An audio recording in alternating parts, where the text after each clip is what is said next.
Hidden away from view on the bustling market road in Kochi is a slice of Kerala's Jewish history. Legend places the arrival of the Jews in India over 2 millennia ago. In fact, the beautifully restored and painstakingly maintained Market Road Synagogue itself is believed to be 800 years old. But while the buildings remain, the Jews of Kerala themselves have all but vanished. What was once a bustling community, supplying Hebrew scholars and religious experts to places as far away as Peshawar, is today represented by only a handful of people. The synagogues are turning into museums, while tourists gawk at the last Jews of Kochi, almost as if in the presence of some exotic beings. It is a story that is nearly at its end. But in what might surprise many, there is a somewhat unlikely local figure working to protect and preserve this tale. A Muslim man in love with Kerala's Jewish history. Welcome to Saga. My name is Manu S. Pillai, and in this series produced by Arpo, we explore Kerala's history, heritage, art, cuisine, and most importantly, the people who keep these traditions alive, blending old with new and tradition with modernity. If you go by his LinkedIn page, Tawfiq Zakaria is a successful professional in the hospitality industry, working as a sous chef at the Taj Hotel in Dubai. But alongside his culinary skills, Tawfiq is also a calligrapher, a scholar of Hebrew, and a leading researcher on the Jews of Kerala. Importantly, while his work entails much historical investigation, it is also about emotion. Tawfiq's interest in Kerala's Jewish heritage, that is, stems not merely from academic interest, but almost from an inner calling. We were welcomed into the Kadavambagam synagogue by Elias Josephi, aka Babu Uncle. And there, in what once served as a place of worship for a boisterous, happy community, Tawfiq and I sat down to recall and remember that very community's history. Tawfiq, ഇവിടെ episode shoot ചെയ്യാൻ വരുന്നതിന് മുമ്പ് ഞാൻ ഒരാളോട് ഇങ്ങനെ പറയായിരുന്നു നമുക്ക് shoot an episode with somebody and they heard your name and they said that's very unusual that ഒരു how is it that you're going into a synagogue എന്നിട്ട് അവിടെ ഒരു മുസ്ലിമിന്റെ കൂടെ ജൂയിഷ് ഹിസ്റ്ററി സംസാരിക്കുന്നു. അപ്പോഴാണ് എനിക്കും ലൈറ്റ് ബൾബ് കത്തിയത്. ശരിയാണല്ലോ, അതൊരു അൺയൂഷ്വൽ ഒരു കോമ്പിനേഷനാണ്, ആൾക്കാർ എക്സ്പെക്ട് ചെയ്യുന്ന ഒരു കോമ്പിനേഷനല്ല. So how did a Muslim boy get interested in the history of Kerala's juice?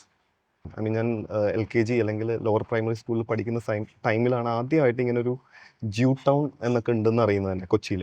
പക്ഷേ എൻ്റെ ഫാദറിൻ്റെ കൂടെ ഞാൻ ഈ പറയുന്ന പോലെ ഈ ബൈക്കിൽ പുള്ളി പോകുമ്പോൾ പുള്ളി പറയും, സി തൗഫീഖ്, ഇത് ഇവിടെ ആയിരുന്നു മലബാറി ജൂതന്മാരുടെ പള്ളി, അവിടെ ഒരു പള്ളി ഉണ്ടായിരുന്നു, ഒന്ന് കേട്ടിട്ടുണ്ട്, എറണാകുളത്ത് ഒരു പള്ളിയുണ്ട്. സോ അങ്ങനെയാണ് ഞാൻ ഈ പള്ളിയിലേക്ക് വരുന്നത്. എൻ്റെ ഫാദറാണ് എന്നെ ഇൻഡയറക്ട്ലി ഡയറക്റ്റ് ചെയ്യുന്നത് ഈ സ്ഥലത്തേക്ക്. ഞാൻ മദ്രസയിൽ നിന്ന് അറബി പഠിച്ചു. അതിനുശേഷം ഹീബ്രു പഠിക്കണമെന്നൊരു ആഗ്രഹം തോന്നി. സ്കൂളിൻ്റെ അടുത്തായിട്ട് ഫോർട്ട് കൊച്ചി ബീച്ചിനടുത്തായിരുന്നു സ്കൂൾ. അപ്പോൾ അവിടെ ഞാൻ നടന്നു പോകുന്ന വഴിക്ക് ഒരു ഹീബ്രു ബുക്ക് കണ്ടു. അപ്പോൾ ഞാൻ ഈ ജ്യൂ ടൗണിൽ പോകാറുണ്ട്, ഫ്രണ്ട്സിനായിട്ട് പോകാറുണ്ട്, ബട്ട് ഇതിനെക്കുറിച്ച് കേൾക്കാറുണ്ടായിരുന്നു. ഞാൻ പഠിച്ച കോൺവെൻറ്റ് സ്കൂളിലാണെങ്കിലും മദ്രസയിലാണെങ്കിലും ഇവർ ഈ പറയുന്ന സ്റ്റോറീസ് പറയും, ബിബ്ലിക്കൽ സ്റ്റോറീസും ഖുറാനിക് സ്റ്റോറീസും. അപ്പോൾ സംവെയർ ഒരു സിമിലർ ആയിട്ടുള്ള കുറേ നറേഷൻസ് കേൾക്കാൻ തുടങ്ങി, സിമിലർ നെയിംസ് കേൾക്കാൻ തുടങ്ങി. It was like Ibrahim, Abraham, ഒരു ഓവർലാപ്പ്. അപ്പോൾ അങ്ങനെയാണ് ഈ ഹീബ്രു ബുക്ക് കാണുകയും അത് അന്ന് 250 rupees ആയിരുന്നു. ഒരു school going student 250 back then in 2001 or so. അന്ന് അത്ര ഈസി ആയിരുന്നു, 13-14 വയസ്സിൽ. സോ അന്ന് എനിക്ക് ഫാദർ ലഞ്ചിനുള്ള പൈസയൊക്കെ തരുമായിരുന്നു. അപ്പോൾ അതും പിന്നെ കുറച്ച് പിക്ക് പോക്കറ്റിംഗ് ഉണ്ടായിരുന്നു ഫാദറിന്റെ pocketing. I confessed later, but and ഞാൻ ആ ബുക്ക് മേടിച്ചു ഫൈനലി. അപ്പം അഗൈൻ അച്ഛൻ്റെ അടുത്ത് നിന്ന് പൈസ കട്ടെടുത്തിട്ട് കുറച്ച് മുസ്ലിം പയ്യൻ ജൂതന്മാരുടെ പുസ്തകം വായിക്കാൻ മേടിച്ചു. ആൻഡ് അറബിക്കിൻ്റെ ഒരു ബാക്ക്ഗ്രൗണ്ട് ഉണ്ടായിരുന്നുകൊണ്ട് അറബിക്കിൽ 26ഉം ഇതിൽ 22 ലെറ്റേഴ്സുമാണ്. അപ്പോൾ it made my work at easier. പിന്നെ അതിനുശേഷം ഇതിനോടുള്ള ഒരു ഒബ്സഷൻ കാരണം ഞാൻ +2 തോറ്റു വിത്ത് ഫസ്റ്റ് ക്ലാസ് മാർക്ക് ഉണ്ടായിരുന്നു, പക്ഷേ തോറ്റു. ആ ഒരു തോറ്റ പീരീഡ്, +2 തോറ്റ ഒരു വൺ ഇയർ, ആ ടൈമിലായിരുന്നു ഞാൻ ഈ പറയുന്ന ഹീബ്രു, അറബിക്, കാലിഗ്രഫി എല്ലാം ഈ പറയുന്ന പോലെ പ്രാക്ടീസ് ചെയ്യാനും അതിനെക്കുറിച്ച് കൂടുതൽ മനസ്സിലാക്കാനും. ഗോൾഡൻ പീരീഡ് എന്ന് പറയാം എൻ്റെ ലൈഫിൽ തന്നെ. അപ്പോൾ ഒരു 20 വർഷമായല്ലേ since you first seriously picked up the language? 22-24 years ആയിട്ടുണ്ട്. അതെ. ഞാൻ ആലോചിക്കുക, ഇപ്പം നമ്മുടെ ഇന്നത്തെ ഒരു വേൾഡിലെ ക്ലൈമറ്റും ഇന്നത്തെ ഒരു സാഹചര്യത്തിലാണ് ചിലപ്പം ഒരു മുസ്ലിം ആള് ജൂയിഷ് ഹിസ്റ്ററി പഠിക്കുന്നു, ഹീബ്രു പഠിക്കുന്നു, അതൊക്കെ അൺയൂഷ്വൽ ആയിട്ട് നമുക്ക് തോന്നുന്നത്. പക്ഷെ നമ്മൾ കേരളത്തിന്റെ തന്നെ ഒരു ഹിസ്റ്ററി, കൊച്ചി പോലത്തെ ഒരു ട്രേഡിംഗ് സിറ്റിയുടെ ഹിസ്റ്ററി ഒക്കെ എടുത്ത് ആക്ച്വലി പണ്ടൊരു കാലത്ത് it would been perfectly normal for different communities. ഈ കൊച്ചിയിലാണെങ്കിൽ പണ്ട് കാലത്തല്ല, നമുക്ക് വളരെ റീസെന്റ് ഇപ്പോൾ കൊറോണ പീരീഡിൽ തന്നെ ഈ നിൽക്കുന്ന കടവുംഭാഗം പള്ളിക്ക് അടുത്തൊരു ജുമാ മസ്ജിദ് ഉണ്ട്. അത് മസ്ജിദ് ക്ലോസ് ചെയ്യേണ്ടി വന്നു. അപ്പോൾ ഈ കടവുംഭാഗം പള്ളിയുടെ പുറത്ത് നിസ്കരിക്കാനായിട്ട് സ്ഥലം കൊടുക്കുന്ന റിയൽ കേരള സ്റ്റോറീസ് എല്ലാം ഇപ്പോഴും നടക്കുന്നുണ്ട്. എന്നെ സംബന്ധിച്ചാൽ it's a part of life. ഇപ്പോൾ ജ്യൂ ടൗണിൽ ഇപ്പം എനിക്ക് നേരിട്ട് അറിയാവുന്ന പ്രായമായിട്ടുണ്ടായിരുന്ന കുറേ ജൂഷ് ആയിട്ടുള്ള സോൾസ് ഉണ്ട്. അവരെല്ലാം മരിച്ചു കഴിഞ്ഞപ്പോൾ എല്ലാവരുടെ അല്ല, ചില ആളുകളുടെ ഹീബ്രു ടോം സ്റ്റോൺ ഡിസൈൻ ചെയ്തത് ഞാനാണ് ഈ പറയുന്ന പോലെ. I feel like very happy for doing that. It's not just പറയുന്ന റിസർച്ച് മാത്രമല്ല, ഒരു ഇമോഷണൽ വാല്യൂ എല്ലാം ഉൾപ്പെടുന്ന ഒരു സംഭവങ്ങളാണ്. പല ആൾക്കാർ സങ്കടത്തോടെ പല കഥകൾ പറയുന്നതൊക്കെ കേട്ട് it's not for a day or two നമ്മൾ വന്നൊരു റിസർച്ച് ചെയ്യുന്ന പോലെ അല്ല. It's part of my life. അപ്പോൾ ഒരിക്കലും ആരും ഒബ്ജക്ട് ചെയ്തിട്ടില്ലേ? അത് അങ്ങനത്തെ ഇൻസിഡൻസ് നടന്നിട്ടേ ഇല്ല ഇതുവരെ. എനിക്കങ്ങനെ ആരും എന്നോട് അങ്ങനെ ചോദിച്ചിട്ട് പോലില്ല. ഈവൻ ഫ്രം മൈ റിലീജിയസ് ആയിട്ടുള്ള ആൾക്കാർ പോലും ദേ സ്റ്റിൽ ആസ്ക് മീ ഡൗട്ട്സും, അല്ലെങ്കിൽ അത് ഇപ്പം ഞാൻ എന്തെങ്കിലും പോസ്റ്റ് ചെയ്താൽ പോലും അതിനെ ലൈക്ക് ചെയ്യാന്നല്ലാതെ ആരും അങ്ങനെ ഒഫൻഡിങ് ആയിട്ട് ആരും ചോദിച്ചിട്ടില്ല. മീൻസ് ആ ഒരു റെസ്പെക്ട് ഞാൻ എല്ലാവരോടും കീപ്പപ്പ് ചെയ്യുന്ന പോലെ തന്നെ ഒരു learning about them, documenting about them, അതാണ് ഞാൻ ചെയ്യുന്നത് actually. Coming to the history of the Jews themselves, കാരണം ടോപ്പിക്കിലേക്ക് കടക്കുമ്പം ജൂസ് ഹിസ്റ്റോറിക്കലി സ്പീക്കിംഗ് ഏത് കാലത്താണ് കേരളത്തിൽ വരുന്നത്? കാരണം ഒരു ലെജൻഡ് ഉണ്ട്, സെയിന്റ് തോമസ്, ക്രിസ്ത്യാനികളുടെ ഒരു ലെജൻഡ് ഉണ്ട്. സെയിന്റ് തോമസ് ആദ്യമായിട്ട് കൊടുങ്ങല്ലൂർ വന്ന് ഇറങ്ങുമ്പോൾ the first thing he so was A flute playing Jewish girl. അപ്പം the idea being that Jews were already here before the Syrian Christians came as well. അപ്പോൾ ഇവർ historically speaking ഏത് കാലത്താണ്? നമ്മളിപ്പോൾ ബിബ്ലിക്കൽ എവിഡൻസ് ഒക്കെ നോക്കിക്കഴിഞ്ഞാൽ ശരിക്കും ബുക്ക് ഓഫ് കിങ് സോളമന്റെ ഷിപ്പ് ഇവിടെ വന്നതായിട്ടെല്ലാം പറയുന്നുണ്ട്. പക്ഷെ ഇപ്പോൾ നമ്മൾ പ്രൂഫ് നോക്കിക്കഴിഞ്ഞാൽ ഹാർഡ് പ്രൂഫ് നോക്കണമെന്നുണ്ടെങ്കിൽ ഇപ്പോൾ തരിസാപ്പള്ളി ശാസനം, അതിലുള്ള ഹീബ്രു ഡോക്യുമെന്റ്, പിന്നെ 1000 AD വരുന്ന ജൂതശാസനം, ഇതെല്ലാം ഇവരുടെ പ്രൂഫായിട്ട് പറയാം. പിന്നെ 1269 AD ഒരു ഹീബ്രു ടോം സ്റ്റോൺ ചേന്നമംഗലത്തുണ്ട്. ഈ പള്ളിയാണെങ്കിൽ 200 AD ഈ പറയുന്ന പോലെ സ്ഥാപിച്ചിട്ടുള്ളത്. പിന്നെ 1700s ഇത് റീബിൽഡ് ചെയ്തു. ഇവിടെ അടുത്ത് തന്നെ വേറൊരു പള്ളി കൂടിയുണ്ട്. പിന്നെ കൊച്ചിയിലാണെങ്കിൽ 1341 ശേഷമാണ് പള്ളികൾ വരുന്നത്. കൊച്ചങ്ങാടി പള്ളി, പിന്നെ കടവുംഭാഗം പള്ളി, തെക്കുംഭാഗം പള്ളി, പിന്നെയാണ് ലാസ്റ്റാണ് ശരിക്കും പറഞ്ഞു കഴിഞ്ഞാൽ ഈ പരദേശി പള്ളി, അല്ലെങ്കിൽ ഈ പറയുന്ന ഏറ്റവും പ്രോമിനൻ്റ് എന്ന് പറയുന്ന പള്ളി വരുന്നത് ഏറ്റവും ലാസ്റ്റാണ്. അപ്പോൾ അതിന് മുമ്പ് ഓൾറെഡി ഇവിടെ മലബാറി ജൂയിഷ് കമ്മ്യൂണിറ്റി സ്ട്രോങ് ആയിട്ട് സെറ്റിൽഡ് ആയിരുന്നു, നെറ്റ്വർക്ക് പ്രോപ്പർ ആയിരുന്നു. ഈവൻ ഫ്രം മാടായി, കണ്ണൂർ മാടായി മുതൽ താഴേക്ക് ഇങ്ങനെ കൊല്ലം വരെ ജൂതന്മാരുണ്ടായിരുന്നു എന്നുള്ളത് കോസ്റ്റൽ ബെൽറ്റിൽ തന്നെ, കോസ്റ്റൽ ബെൽറ്റിലും പിന്നെ ഈ പ്രദേശത്ത് കുറച്ച് ഉള്ളിലേക്കും കയറിയിട്ടുണ്ട്. അതായത് റിവർ ബാങ്കിലൊക്കെ ആയിട്ട് ഇവരുടെ കമ്മ്യൂണിറ്റീസ് ഉണ്ട്. അപ്പോൾ അവരുടെ ഒരു പീക്സ് ഇപ്പം ഓഫ് കോഴ്സ് കൊച്ചിയിൽ വളരെ കുറവാണ്. 1950s ഒക്കെ ഹൺഡ്രഡ്സിലായി, ഇപ്പം ഡസൻസിൽ ആണ് കൗണ്ട് ചെയ്യുന്നത്. ഡസൻസും ഇല്ല. അതെ, ഒരു ജൂയിഷ് പ്രസൻസ് ഇൻ കൊച്ചി. ഒരു peak strength in terms of numbers അത് ഏത് കാലത്തായിരിക്കും? അത് എത്ര കാണുമായിരുന്നു? ഈ കൊച്ചിയിലാണ് നമ്മൾ പറയുന്നതെങ്കിൽ കൊച്ചിയിൽ ഈ പറയുന്ന ഒരു 1900s മുമ്പൊക്കെ ആയിട്ട് പീക്കിൽ വന്നിട്ടുണ്ട്. കാരണം ഇവിടെ ഇൻഫ്ലോ ഉണ്ടായിട്ടുണ്ട് പല കാലങ്ങളിലായിട്ട്, പല സ്ഥലങ്ങളിൽ നിന്നായിട്ട്, പല കാരണങ്ങൾ കൊണ്ട് ഇങ്ങോട്ട് വന്നുകൂടിയാണ്. യമനിൽ നിന്ന് വന്ന ജൂതന്മാരുണ്ട്. അവർ മോസെ സർഫത്തി എന്ന് പറയുന്ന ഒരു ഫാമിലി ഉണ്ട്. സർഫത്ത് മീൻസ് ഫ്രാൻസ് എന്നുള്ള ഒരു ഇതിൻ്റെ ഹീബ്രു വേർഡാണ്. അഷ്കനാസി ഫാമിലീസ് വന്നിട്ടുണ്ട്, അതായത് ജർമ്മനിയിൽ നിന്ന്. സെഫാർദിക് ഫാമിലി വന്നിട്ടുണ്ട്, സ്പാനിയഡ് റീജിയനിൽ നിന്ന്. അങ്ങനെ പല സ്ഥലങ്ങളിൽ, പിന്നെ മിഡിൽ ഈസ്റ്റിൽ നിന്ന് തന്നെ പല ബാഗ്ദാദ് അങ്ങനെയുള്ള സ്ഥലങ്ങളിൽ നിന്നായിട്ട് പല ഫാമിലീസ് വന്നിട്ടുണ്ട്. സസൂൺ ഫാമിലീസ് വന്നിട്ടുണ്ട്. അപ്പം when the Jews settled here, അവരുടെ ഒരു കൾച്ചറൽ എൻഗേജ്മെന്റ് വിത്ത് കേരള എങ്ങനെയായിരുന്നു? ഫോർ എക്സാമ്പിൾ മലയാളം പഠിച്ചു, മലയാളം സംസാരിക്കുമായിരുന്നു, മദർ ടങ് പോലെ തന്നെ അവർക്ക് സംസാരിക്കാൻ പറ്റുമായിരുന്നു. അവരുടെ കൾച്ചറൽ പ്രാക്ടീസസിൽ വ്യത്യാസങ്ങളോ അല്ലെങ്കിൽ ചില സ്പെസിഫിക് ഇത് ഡെവലപ്മെന്റ്സ് വരിക അങ്ങനെ വല്ലതും? ഇപ്പോൾ ഫുഡിന്റെ കാര്യത്തിലാണെങ്കിൽ മിൽക്കും മീറ്റും മിക്സ് ചെയ്യാൻ പറ്റില്ല എന്ന് പറയുന്ന ഒരു കൺസെപ്റ്റ് ഉണ്ട്. അപ്പോൾ തേങ്ങാപ്പാൽ വാസ് സബ്സ്റ്റിറ്റ്യൂട്ട്. അപ്പോൾ അതൊരു എക്സാമ്പിൾ ആയിട്ട് പറയാം ഫുഡിന്റെ കാര്യത്തിൽ. അതിന് പുറമേ ആണെങ്കിൽ ഇവർ ഡ്രസ്സിങ് എല്ലാം ലോക്കൽ ആയിട്ടുള്ള, ഇപ്പോൾ ലേഡീസിന്റെ മലബാറി ലേഡീസിന്റെ dressing was very similar to Malabari Muslim അല്ലെങ്കിൽ നസ്രാണി. അതായത് ഫുൾ സ്ലീവ് ആയിട്ടുള്ള ഡ്രസ്സ്, മുണ്ട്, അവർ തലമറച്ചിരുന്നു എന്നുള്ളതാണ് മലബാറി ലേഡീസ്. പുടവയും കുപ്പായം എന്നാണ് അവർ അതിനെ പറഞ്ഞുകൊണ്ടിരുന്നത്. താലി അവർ യൂസ് ചെയ്തിരുന്നു. അവരുടെ താലി എന്ന് പറഞ്ഞാൽ ഒരു 3 കാശുമാല വെച്ചിരുന്ന ഒരു പ്രത്യേകതരം താലിയൊക്കെ നമുക്ക് പഴയ ഫോട്ടോസിലൊക്കെ കാണാം. അത് കല്യാണം കഴിഞ്ഞ പെണ്ണുങ്ങളുടെ കഴുത്തിലാണ് കൂടുതലും കാണുന്നത്. കുറേ മലയാളം വേർഡ്സ് ഒക്കെ യൂസ് ചെയ്തിട്ടുണ്ട് അവരുടെ ഈ ലിറ്റർജിയിലും കാര്യത്തിലൊക്കെ. മലയാളം പാട്ട് തന്നെ ഉണ്ടായിരുന്നു. ബിബ്ലിക്കൽ സ്റ്റോറീസിനെ ഈ മലയാളീകരിച്ചുകൊണ്ട് ചില പാട്ടുകൾ വരെ ഉണ്ടാക്കിയിട്ടുണ്ട്. ഹീബ്രു മലയാളം ഫോക്ക് സോങ്സ്, അതിനെ പെൺപാട്ടുകൾ എന്നറിയപ്പെടുന്നുണ്ട്. അപ്പോൾ ചില പാട്ടുകളൊക്കെ വളരെ ഇൻട്രസ്റ്റിംഗ്. അതേപോലെ തന്നെ ഫോർ എക്സാമ്പിൾ ഫോർ എക്സാമ്പിൾ ഞാൻ അറിയുന്നൊരു പാട്ട് പാടിക്കഴിഞ്ഞാൽ പാലേടു പഴം തരുവേൻ അയ്യയ്യ, അത് ശരിക്കും പറഞ്ഞാൽ അത് ഈ ഒരു സ്റ്റൈലാണ് പോകുന്നത്. അത് പാടാനായിട്ട് ഞാൻ അത്ര വലിയൊരു എക്സ്പെർട്ട് അല്ല. അലങ്കാരമങ്ക എന്ന് പറയുന്ന ഒരു പാട്ടുണ്ട്, ഈ അടുത്ത് എസ്ര ഒരു മൂവിയിൽ ഇറങ്ങിയിട്ടുള്ള ഒരു പാട്ട്. തമ്പീരാൻ മൂയമ്പ് തുണയായിരിക്കും. അപ്പം താമ്പീരാൻ മൂയമ്പ് തുണയായിരിക്കണം, അലങ്കാരമാങ്കന അതിരിച്ചു കാട്ടേണം. ഇതാണ് അതിന്റെ ട്യൂണും, ഇങ്ങനെയാണ് പോകുന്നത്. അപ്പോൾ ഇതിപ്പം പെൺപാട്ട് എന്ന് പറയുമ്പോൾ സ്ത്രീകളാണ് പാടുന്നത്, വീട്ടിലും പാട്ടുകൾ. ലൊക്കേഷൻസിൽ പാടുന്ന. ഇപ്പോൾ അവരുടെ കല്യാണത്തിന്റെ ദിവസം ഈ മീല, അതായത് ഇവരുടെ ഈ സർക്കംസിഷന്റെ ടൈമിൽ പാടുന്ന പാട്ടുകൾ, അതായത് ഈ അമ്മയെ ഇത് ചെയ്യാൻ വേണ്ടിയിട്ട് കുറച്ച് കൺസോൾ ചെയ്യുന്ന രീതിയിൽ അതെ, ബലം കൊടുക്കാനൊക്കെ ആയിട്ടുന്ന പാട്ട്, കല്യാണ പെണ്ണിന്റെ കൂടെ ഈ കല്യാണ തലേന്നായിട്ട് പാടുന്ന പാട്ട്, പല രീതിയിലുള്ള പാട്ടുകളുണ്ട്. ഇതിൽ ഈ ലോക്കൽ ട്രഡീഷൻ ഇതിന്റെ ഇതെന്ന് പറഞ്ഞാൽ എഴുത്തച്ഛന്റെ ഈ കിളിപ്പാട്ടിന്റെ ഒരു സ്റ്റൈലാണ് ഞാൻ ആദ്യം പാടിയ പാട്ട്. അതായത് ഈ തത്തയെ കൊണ്ട് പാടിക്കുന്ന ഒരു, അല്ലെങ്കിൽ തത്തയോട് കഥ ചോദിക്കുന്ന ഒരു പാട്ടുണ്ട്. ഒരു ലോക്കൽ ടെംപ്ലേറ്റിൽ ഒരു ജൂയിഷ് സ്റ്റോറി. അതേപോലെ തന്നെ എന്തിന് അധികം എന്ന് പറഞ്ഞാൽ നമ്മൾ കുറെ മുമ്പോട്ട് വരുമ്പോൾ നമ്മുടെ ഈ സയനിസ്റ്റ് സോങ്ങുകൾ, അതായത് ഈ ഇസ്രായേൽ രൂപീകരിച്ചതിന് ശേഷം ഉണ്ടായിട്ടുള്ള ചില പാട്ടുകളുണ്ട്. അതിന് ഉപയോഗിച്ചിരിക്കുന്നത് നമ്മുടെ ഈ KPSC നാടകത്തിൽ വരുന്ന ഒരു പാട്ടിന്റെ ട്യൂണും കൂടി. പൊന്നലിയ പ്രശ്നം വന്ന് പൊങ്ങിടുന്ന നേരം, ഇങ്ങനെയാണ് ആ പാട്ട് തുടങ്ങുന്നത്. പൊന്നലിയ എന്ന് പറഞ്ഞാൽ അലിയ, അതായത് ഇസ്രായേലിലേക്ക് പോകുന്നു. കുറച്ചുകൂടെ ഒരു കണ്ടംപററി സ്റ്റൈലിലേക്ക് എടുത്തിട്ടുണ്ട്. ഇത് രസം എന്ന് വെച്ചാൽ ദുബായിൽ ലാസ്റ്റ് മന്ത് ഒരു കൊച്ചിൻ ജൂയിഷ് ആയിട്ടുള്ള ഫാമിലി അവിടെ വരികയും ആ കൂട്ടത്തിൽ ഒരാൾക്ക് ഈ മലയാളം പാട്ട് അറിയാം. ഞങ്ങൾ രണ്ടുപേരും കൂടി ഈ പാട്ട് ദുബായ് മോളിലിരുന്ന് പാടുന്ന situation you can just imagine. Funny ആയിരുന്നു ആ പറയുന്ന ഒരു സിറ്റുവേഷൻ. പക്ഷെ ആ പാട്ടുകൾ ഇന്നും still it is alive somewhere. And വലുതായിട്ടല്ലെങ്കിൽ ചെറിയൊരു ഭാഗം ഞാനും ഓർത്തു വെക്കുന്നുണ്ട്.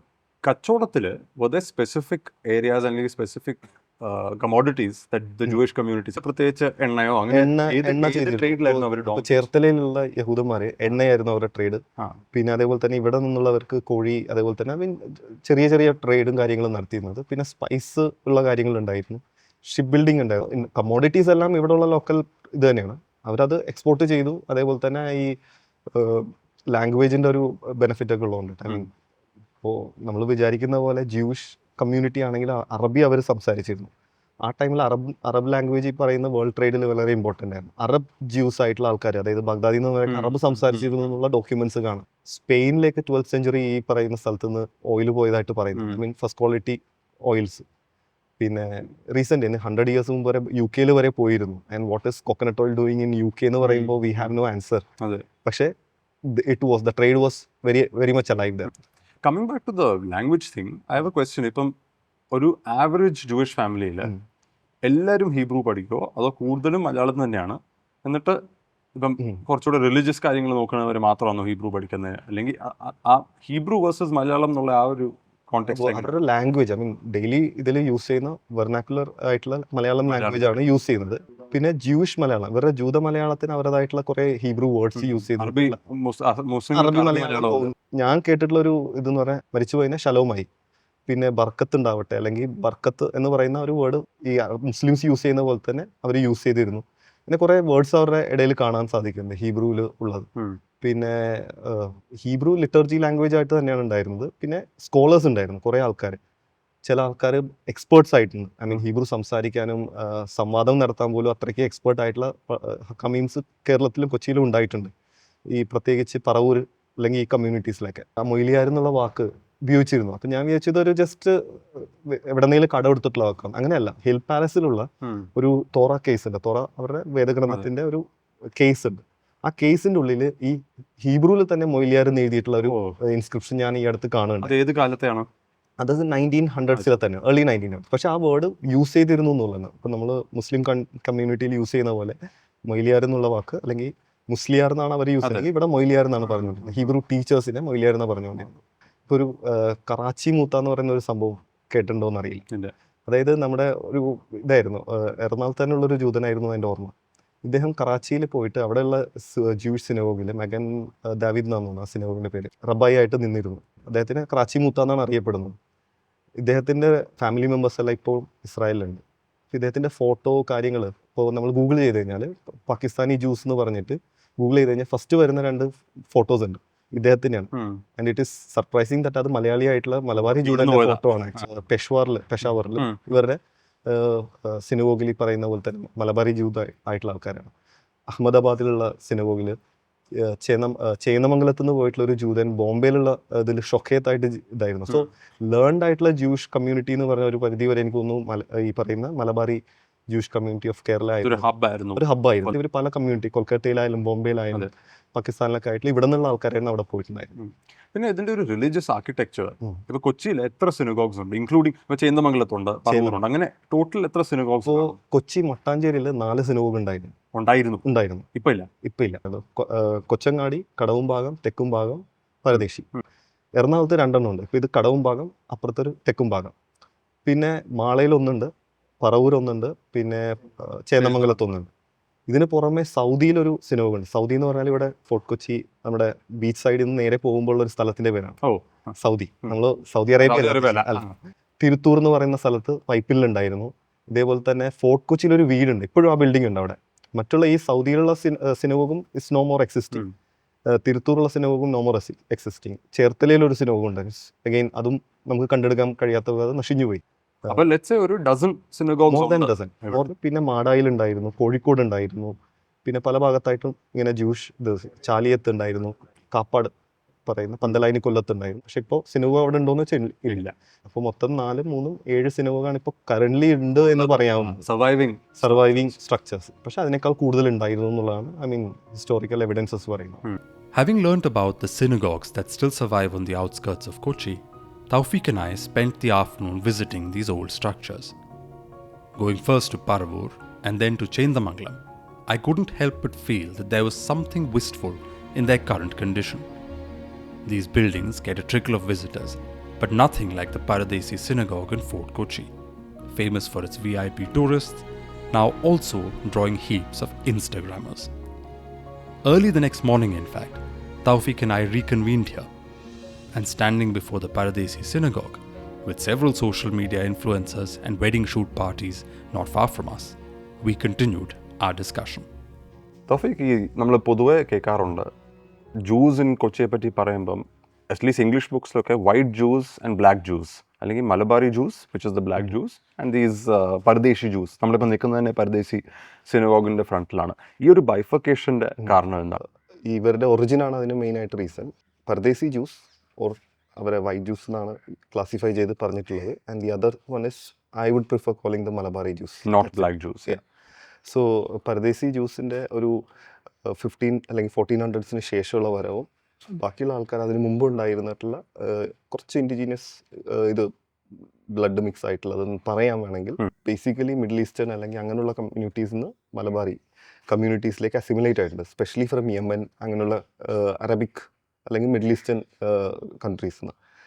പക്ഷേ പരദേശി കമ്മ്യൂണിറ്റിയിൽ മറ്റുള്ള countries like including Germany, France, Spain, അങ്ങനെയുള്ള പല കൺട്രീസിൽ നിന്നും ഇവിടേക്കുള്ള ആൾക്കാരും ജോയിൻ ചെയ്തു. ഒരു പരിധി വരെ colour was way to differentiate അല്ലെങ്കിൽ അവർ origin country. Could it also be said that they are the ones who did not mix that much with the local? അവർ കുറച്ചുകൂടെ എക്സ്ക്ലൂസീവ് ആയിട്ട് നിന്നു അറിഞ്ഞുകൊണ്ട് തന്നെ, and held on to that Paradesi identity. വേറെ മുമ്പ് പറഞ്ഞവർ കുറച്ചുകൂടെ ഇവിടെ അസിമുലേറ്റ് ചെയ്യുന്ന രീതിയിൽ. വെരി ട്രൂ, അതാണ് സംഭവം ഉണ്ടായിട്ടുള്ളത്. അവർ ആ പറയുന്ന പോലെ ആ ഒരു ബ്ലഡ് മിക്സ് ചെയ്യുന്ന ഒരു കൺസെപ്റ്റിനോട് അവർക്ക് താല്പര്യമുണ്ടായിരുന്നു. Maybe it again skin തന്നെയായിരുന്നു അവിടെ ഒരു മാറ്റർ എന്ന് പറയാൻ പറ്റും. പിന്നെ ഇതിനകത്ത് ഈ കളറിസം ഒക്കെ വരുന്ന സ്ഥിതിക്ക് again not to prod in too many controversial themes, പക്ഷെ അതിൻ്റെ എല്ലാവരും ഒരു റൊമാൻറ്റിസൈസ്ഡ് ഇമേജ് ആണ് ഇന്ന് പൊതുവെ കാണുന്നത്. പക്ഷേ നമുക്കറിയാം there are grievances on that side, there may be grievances on this side. Almost ഒരു കാസ്റ്റിസം പോലെ ആണെന്ന് പറയാൻ പറ്റുമോ? Where is one considers themselves superior and the other therefore ഒരു രീതിയിൽ എന്തോ മോശക്കാരായിട്ടോ മാർജിനലൈസ് ചെയ്യുന്ന രീതിയിൽ? മോശമായിട്ടല്ല. ഇപ്പോൾ ഞാൻ കേട്ടിട്ടുള്ള ഒരു ഡയലോഗ്, ഞാനിവിടെ വന്നതിന് ശേഷം ഞാൻ ഇവിടെയുള്ള പരദേശി കമ്മ്യൂണിറ്റിയിൽ നിന്നുള്ള 2-3 പേര് പറയുന്നത് കേട്ടിട്ടുള്ള, ഞങ്ങൾ അവരുടെ പരിപാടിക്കൊന്നും പങ്കെടുക്കാറില്ല. അവരെ പറഞ്ഞു കേട്ടിട്ടുണ്ട്. ഞങ്ങൾ അവിടെ പോകാറില്ല, ഞങ്ങൾക്ക് അവരുടെ കാര്യങ്ങൾ അറിയില്ല, അവരുടെ കൂടുതൽ വിഷയങ്ങൾ അറിയില്ല എന്നുള്ള പോലെ. അവർ മിക്സപ്പ് ചെയ്തിരുന്നില്ല, എക്സ്ചേഞ്ചസ് വളരെ കുറവായിരുന്നു എന്നുള്ള പോലെ. മേ ബി ആ ഒരു സ്കോളർലി ലെവലിൽ ഇവിടെ ഇരുന്നായിരുന്ന പരദേശി ജ്യൂസിനെയൊക്കെ പഠിപ്പിച്ചിരുന്നത് കുറേയൊക്കെ മലബാറി ജൂഷ് കമ്മ്യൂണിറ്റിയിലെ മൊയ്ലിയാരാണ്. അങ്ങനെ കുറേ എക്സ്ചേഞ്ചസ് ഉണ്ടായിരുന്നു എങ്കിൽ പോലും ഇവരുടെ അടുത്ത് അധികം മിങ്കിൾ ചെയ്തിരുന്നില്ല എന്നാണ് പറയുന്നത്. അപ്പം every day mingling in terms of shared rituals, shared culture അത് കുറവായിരുന്നു. പക്ഷെ എക്കണോമിക് റിലേഷൻസും ഇങ്ങനത്തെ ചില അതെ. ഫോർമൽ ഫോർമൽ ആയിട്ടുള്ള കുറെ കോണ്ടെക്സ്റ്റിൽ ഇവരുടെ ഒരു എന്താ പറയുന്നത് എക്സ്ചേഞ്ചസ് നടന്നിരുന്നു. അപ്പം ഇവർ ഇന്റർ മാരേജ് ഒക്കെ നടന്ന അതൊക്കെ കോൺട്രവേഴ്ഷ്യൽ ആയിരുന്നു പണ്ട്.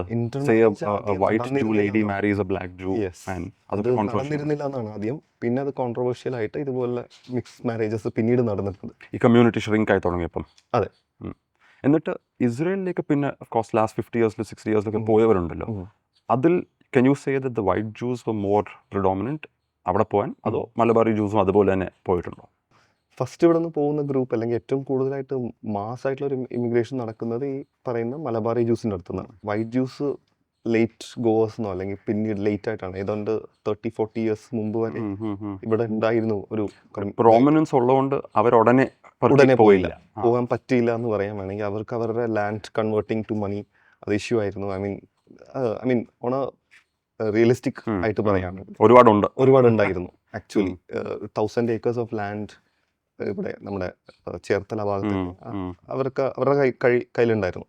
അപ്പോൾ ഇതെല്ലാം ഇവർക്ക് കൺവേർട്ട് ചെയ്യാനോ അല്ലെങ്കിൽ അതൊരു റീസൺ, ഒരു സ്മോൾ റീസൺ ആണെങ്കിൽ ഇവർക്ക് ഇവിടെ ഒരു മോർ എന്താ പറയുന്നത് ലക്ഷൂറിയസ് ആയിട്ടുള്ള ഒരു ലൈഫായിരുന്നു. But going to a country which is newly forming, അവർക്ക് അത്രയും ലക്ഷൂറിയസോ അല്ലെങ്കിൽ ആ ഒരു ലൈഫ് കിട്ടില്ല എന്ന് മനസ്സിലാവുകയും ചെയ്തു.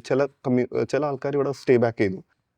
ബട്ട് മലബാറി കമ്മ്യൂണിറ്റി നോക്കുകയാണെങ്കിൽ they never looked after anything like that. അവർ പോവുകയാണ് ഉണ്ടായത് എന്ന് പറയാം. ഇവിടുന്ന് ഈ ഓരോ ജൂയിഷ് ഫാമിലീസ് പോകുമ്പം ഇപ്പം നമ്മൾ ഇന്നലെ ഡിസ്കസ് ചെയ്തു കുറേ സിനഗോഗ്സ് ഉള്ളതും അതിൻ്റെ എണ്ണമൊക്കെ.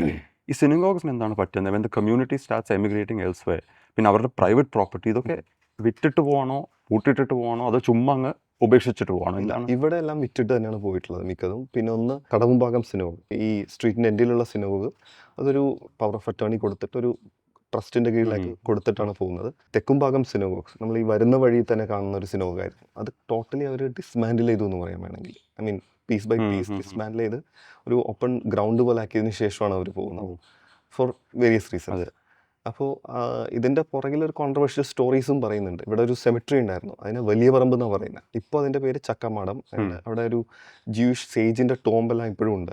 Local people still go there and light candles for their ഒരു റെസ്പെക്റ്റ് ഒക്കെ ആയിട്ട്. ലോക്കൽ പീപ്പിൾ എന്ന് പറയുമ്പോൾ ഇൻക്ലൂഡിങ് ബാക്കിയുള്ള ക്രൗഡ്. അതെ അതെ, ഒരു ടോട്ടലി ഹൈലി പോപ്പുലേറ്റഡ് ആയിട്ടുള്ള ഒരു ഏരിയ ആണ്. And imagine that was A cemetery few many years back. I mean ഒരു 50-60 years മുമ്പ് വരെ അത് ഇൻടാക്റ്റ് ആയിരുന്നു. ആ ഏരിയ ഫുള്ളി ഇവർ എന്താണ് ഒരു കോളനി പോലെ ആയിട്ട്. തോഫിക് ഇവിടെ കൂടെ നടന്നു വരുമ്പം I am sure you have lots of memories of that famous lady Sarah Cohen. കുറച്ചൊരു 6-7 വർഷം മുമ്പ് മരിച്ചുപോയ.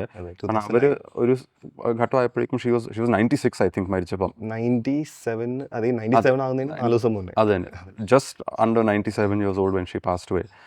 അവർ പ്രിൻസ് ചാൾസ് ഒക്കെ വന്ന് കാണുകയും അങ്ങനെ VIPs ഒക്കെ ഇടക്കാലത്ത് കാണുമായിരുന്നു. Because she was the most high profile, one of the last white Jews living in Fort Kochi. You have memories with her as well? Yeah, so 2009 ഞാൻ സാറാൻഡി ആയിട്ട് കമ്മ്യൂണിറ്റിയിലെ ബാക്കിയുള്ള മെമ്പേഴ്സിനെയൊക്കെ നേരത്തെ കണ്ടിട്ടുണ്ടെങ്കിൽ സാറാൻഡി എന്ന് പറഞ്ഞാൽ ഒരു മാട്രിയാക്കൽ ഫിഗർ ആയിരുന്നു ഇവിടുത്തെ. ഐ മീൻ ഒരു അതോറിറ്റി ഉണ്ടായിരുന്നു ആൻറ്റിക്ക്. സോ 2009 ഞാനിവിടെ വന്ന ആൻറ്റിക്ക് ഞാൻ കുറച്ച് ഹീബ്രു കാലിഗ്രാഫ് ഒക്കെ കാണിച്ചു കഴിഞ്ഞപ്പോൾ പുള്ളിക്കാരത്തി ഇങ്ങനെ എന്താ പറയുക ഭയങ്കര എക്സൈറ്റഡ് ആയിട്ട് ഈ പറയുന്നത് എന്നോട് പറഞ്ഞു, വന്നു ഇരിക്കൂ ഇത് കാണാനായിട്ട്. എന്നിട്ട് ഈ പറയുന്ന ആൻറ്റിയുടെ ഒരു സ്പെഷ്യാലിറ്റി എന്ന് പറഞ്ഞാൽ she insist for things. She will not leave us for a chance. You have to come here. ഇന്ന് പള്ളിയിൽ സിമാത്തോറുണ്ട്, you bring your family and come here. So പള്ളിയിൽ പ്രാർത്ഥന തുടങ്ങുന്നതിന് ഓൾമോസ്റ്റ് ഒരു 15-20 minutes മുമ്പ് എൻ്റെ എൻ്റയർ ഫാമിലി, മുസ്ലിം ഫാമിലി അവിടെ കൊണ്ടുവന്ന് മുഴുവൻ കാണിച്ചു. അവൻ ആൻറ്റിയുടെ ഒരു commanding power. I mean even ഇവിടെ വന്നിരുന്ന ടൂറിസ്റ്റിനാണെങ്കിൽ പോലും, അല്ലെങ്കിൽ ഏറ്റവും കൂടുതൽ ആൾക്കാർ ഐ മീൻ നോക്കിക്കൊണ്ടിരുന്ന സാറാൻറ്റിയെ വന്ന് കാണുക and sharing experience with Sarah auntie was a thing. And you've cooked also with her, no? അത് 2011 when I was leaving Cochin for my I mean ജോബിന് വേണ്ടി പോകുന്നതിന് മുമ്പായിട്ട്. ഇന്ന് ഇപ്പം സ്റ്റാൻഡിങ് ഹിയർ, ഇതിൻ്റെ ഞാൻ ആദ്യം ഈ ഫോർട്ട് കൊച്ചിയിൽ ഈ സ്ട്രീറ്റിൽ വരുമ്പം ഈ രൂപമൊന്നും അല്ല. It felt like A living active street. ഇതിപ്പം കുറേ കൂടെ ഒരു മ്യൂസിയമൈസ്ഡ് ലുക്ക് വന്നിട്ടുണ്ട്. അത് reminded about I don't remember which book, പക്ഷേ ഏതോ ഒരു പുസ്തകത്തിന് എനിക്ക് ഓർമ്മയുണ്ട്.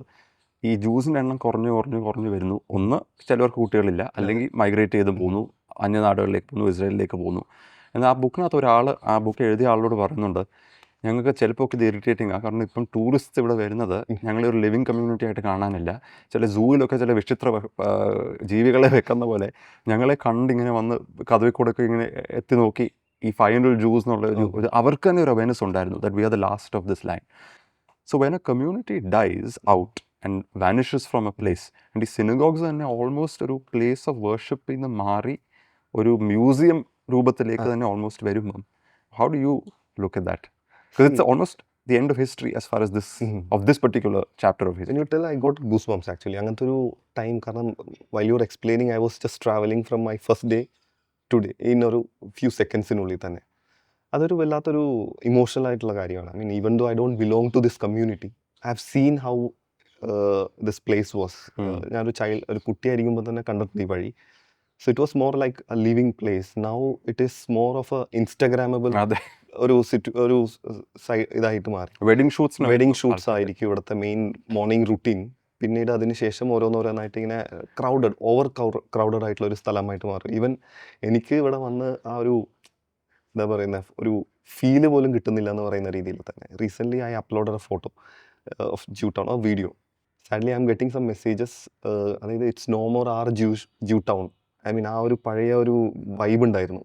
പഴയ വീഡിയോസിലൊക്കെ ഉണ്ട്. I have few videos from 80s or 60s വരെ വീഡിയോസ് ഉണ്ട്. ആ ഒരു ഇത് പോയി കഴിഞ്ഞു. ഐ മീൻ, ആ ജൂഷ്നെസ് അല്ലെങ്കിൽ ആ ഒരു റിയൽ ജൂ ടൗണിൻ്റെ ലുക്ക് ഇസ് ഓൾമോസ്റ്റ് ഗോൺ. പിന്നെ ഡൈയിങ് കമ്മ്യൂണിറ്റി എന്ന് പറയുമ്പോൾ ഞാനിവിടെ വരുമ്പോൾ ഓൾമോസ്റ്റ് 11 പേരുണ്ടായിരുന്നു. And now it's turn to 1. ഞാൻ വിചാരിച്ചിട്ടുണ്ട് why they are like running away from people. പിന്നീട് ഞാൻ ഈ ഹീബ്രു പറയുന്നതും ലാംഗ്വേജ് പഠിച്ചു, അല്ലെങ്കിൽ ഇവരുടെ കൾച്ചറിങ് ഇൻട്രസ്റ്റ് ആണെന്നൊക്കെ പറഞ്ഞപ്പോൾ they welcome me. So I was one among like the million who visited, but I have done something different. അതുകൊണ്ടായിരിക്കാം സ്പെഷ്യൽ ആക്സസ് കിട്ടിയതും. ഐ മീൻ, ഈവൻ അവരുടെ വീട്ടിൽ പോയി ഫുഡ് ഉണ്ടാക്കാനും കഴിക്കാനും എല്ലാത്തിനും ഒരു ബന്ധങ്ങളുണ്ടായി. ഈവൻ സിനഗോഗിലാണെങ്കിൽ പോലും ടിക്കറ്റ് എടുക്കേണ്ട ആവശ്യം ഉണ്ടായിരുന്നു. I mean, reasons behind it. അപ്പോൾ അന്ന് അവരുടെ ഒരു ജോണി അങ്കിൾ എന്ന് പറയുന്ന ഒരു പുള്ളി ഉണ്ടായിരുന്നു. ജോസഫ് അലേഗോ എന്ന ജോണി അങ്കിൾ എന്നാണ് വിളിക്കുന്നത് ഞങ്ങൾ. സോ പുള്ളി പറഞ്ഞിട്ടുണ്ട്, we are not dinosaurs, don't take pictures. In a sense ഇവരുടെ ഓൾഡ് ജൂ ടൗൺ അല്ലെങ്കിൽ ഈ സ്ട്രീറ്റ് ചില കുടുംബങ്ങളുടെ ഓർമ്മകളിലേ ഉള്ളൂ. ഇവിടെ ആളില്ലാത്തതുകൊണ്ട് now it's largely in memories. This place നമ്മൾ പറഞ്ഞ പോലെ has become an Instagrammable place. ഇവിടെ കുറേ റെനോവേഷൻസും കാര്യങ്ങളൊക്കെ ചെയ്ത് കുറച്ച് ആർട്ടിഫിഷ്യൽ ആയ പോലെ ഒരു ഫീൽ എനിക്കുണ്ടാകും. എനിക്കാണെങ്കിൽ പോലും ആ ജൂ ടൗണിൽ ഞാൻ ഫസ്റ്റ് വന്ന ആ ഒരു ഫീലോ അല്ലെങ്കിൽ ആ പറയുന്ന ആ ഒരു ഓറ ഉണ്ടായിരുന്നു, ഒരു വൈബ് ഉണ്ടാകും, ന്യൂ മീനിങ് ഉണ്ടായിരുന്നു, അതിൻ്റെ ക്യാരക്ടർ ഉണ്ടായിരുന്നു, ഒരു ഓറാന്ന് തന്നെ പറയാം. അവിടെ വരുമ്പോൾ we feel like we entered into a 500-year-old എന്താ പറയുക ഫെറി ലാൻഡ് എന്ന് പറയുന്ന ഒരു ഫീലായിരുന്നു എനിക്കുണ്ടായിരുന്നത്. But no more, I don't think anybody will get that same feeling after coming here. In some ways ഈ 500-year-old ഹിസ്റ്ററിനും താങ്കൾ റെക്കോർഡ് ചെയ്യുന്ന സ്റ്റോറീസ് കൂടെ ആയിരിക്കും ചിലപ്പോൾ ഒരു പുസ്തക രൂപത്തിലോ ഭാവിയിൽ ഒരു കാറ്റലോഗ് അല്ലെങ്കിൽ ഒരു റെക്കോർഡ് എന്നുള്ള രീതിയിൽ അവിടെ അതിൻ്റെ പേജസിലായിരിക്കും ചിലപ്പം വരുന്നത്. Maybe. അപ്പം ഞാൻ എന്താ ചെയ്യുന്നത് വെച്ചാൽ ഇപ്പോഴും ഇസ്രായേലുള്ള community I am still in touch with them. So അവരുടെ എക്സ്പീരിയൻസ് ഇതൊക്കെ സംസാരിക്കുന്നതിനിടയിൽ ദേ ഷെയർ ദെയർ എക്സ്പീരിയൻസ്. അങ്ങനെയായിരുന്നു, ഇങ്ങനെയായിരുന്നു. സോ അതെല്ലാം ബാക്ക് ഓഫ് മൈൻഡിൽ ഞാൻ റെക്കോർഡ് ചെയ്ത് വെക്കാറുണ്ട്. മേ ബി ഐ വിൽ നമുക്ക് വി ഫീൽ ലൈക്ക് ഇത് ഈ റിസർച്ചും ഈ പറയുന്ന സംഭവങ്ങൾക്ക് അപ്പുറത്തേക്ക് ഒരു ഹ്യൂമൻ ഒരു ഇതുണ്ടല്ലോ, ഇമോഷൻസിനും കൂടെ വാല്യൂ, ഞാനത് വാല്യൂ ചെയ്യുന്ന ഒരാളാണ്. സോ ആ ഒരു time that's also more I mean satisfactory. ഈ പറയുന്ന ഹിസ്റ്ററി റിസർച്ചിൽ നമ്മളൊരു ഇൻവെസ്റ്റിഗേഷൻ സ്റ്റൈൽ ഒരു സാധനം കണ്ടുപിടിക്കുന്ന പോലെ തന്നെ ഇവരുടെ ഇമോഷൻസ്, ഒരു ഹാപ്പിനെസ് കാണുമ്പോൾ വി ഫീൽ ലൈക്ക് വാവ്, ഒരു എന്താ പറയുന്ന സാറ്റിസ്ഫാക്ഷൻ, ഒരു sense of value. True. Value is exactly what Tawfiq sees, and Malayalis in general ought to see, in Kerala's Jewish history. It is a history largely condensed now into a few stories and a shrinking material heritage, as an echo of sorts from a different time and era.